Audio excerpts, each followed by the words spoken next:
অনেক মানুষ আছে মিছিল করে, তো ওই মিছিল এই গরমে ছাত্রছাত্রীরা আনাগোনা করে মানে রাস্তায় পাবলিক আনাগোনা করে, অনেক সমস্যা। তো এই মিছিল যখন যেটা হবে হবে, এই মিছিলে তো মানে এগুলো অনেক মানুষ চলাচল করতে অনেক অসুবিধা হয়। তো আমি চাই, আমি টিকটকার সাবিনা, আমাকে সবাই চিনেন, তো আমি চাই যে এই গরমে এই মিছিল না করাই ভালো। যখন যা হবে তো হবেই। এই গরমে মানুষ বিপদগ্রস্ত হয়, অ্যাক্সিডেন্ট হয়, তো এগুলো না করাই ভালো। জামাতি না, জামাতি ইসলাম ঠিক ভালো, এটা তো ভালো ভালো ঠিক আছে, কিন্তু গরমের জন্য মানুষের অনেক সময় সমস্যা হতে পারে। পথচারীরা জাম হয়, ভিড় হয়, মানে গাড়ির অ্যাক্সিডেন্ট হতে পারে, আবার অনেক সময় চলাচল করতে সমস্যা হতে পারে।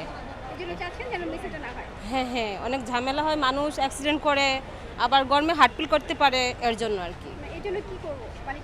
মানে এই মিছিল মানে একটু নিয়ন্ত্রণ থাকলেই তো হয়।